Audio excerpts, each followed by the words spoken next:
दूर के ढोल सुहानी।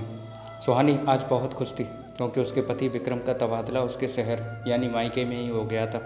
तो छोटे छोटे बच्चे जिनकी वजह से उसने अपनी अच्छी खासी नौकरी छोड़ दी थी क्योंकि सास ससुर देवर के साथ दूसरे शहर में रह रहे थे, उनका साथ रहना मुमकिन नहीं था। पर बच्चों को वह आया के ऊपर छोड़ नहीं सकती थी। अब कम से कम बच्चों को माँ के पास तो छोड़ दिया करूँगी, वहीं आसपास घर ले लेंगे। सुहानी ने पति से खुशी से उछलते हुए कहा। देख लेना, विक्रम ने गंभीरता से कहा। हेलो भाभी। हाँ दीदी। हेलो, कैसी हो? अच्छी हूँ। और भाभी, आप हमेशा कहती रहती थी ना कि मैं मायके नहीं आती। अब संभल जाओ, परमानेंट आ रही हूँ रहने के लिए।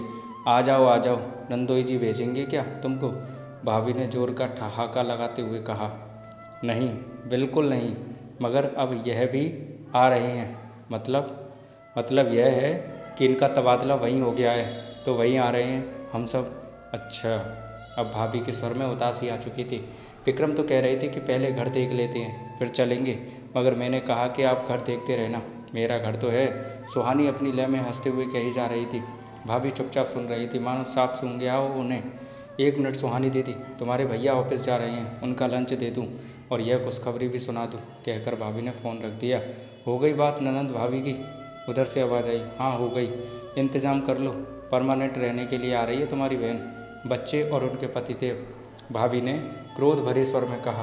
अरे मैं तो मना करता था कि ज़्यादा बात मत किया करो, तुम ही कहती रहती थी कि दीदी आ जाओ।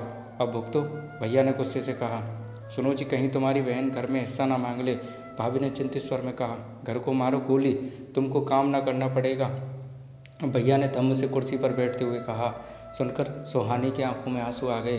उसने फ़ोन पर सारी बातें सुन ली थी क्योंकि भाभी ने फ़ोन काटा ही नहीं था। विक्रम पत्नी की मनोदशा समझ चुके थे। सुहानी, पहले घर देख लेते हैं, उसमें शिफ्ट करने के बाद तुम 2-4 दिन के लिए अपने मायके चली जाना जी, कहते हुए सुहानी ने अपनी आंखों में आए आंसू को पी लिया। तो दोस्तों, आप ही बताइए, क्या इस ननद का अपने भाभी के लिए ऐसा कहना ठीक था? और कहानी के बारे में आपकी क्या राय है, कमेंट में बताइएगा। अच्छी लगी हो तो लाइक कमेंट शेयर कीजिएगा और ऐसी कहानी सुनते रहने के लिए चैनल को सब्सक्राइब कर लीजिएगा। थैंक यू दोस्तों।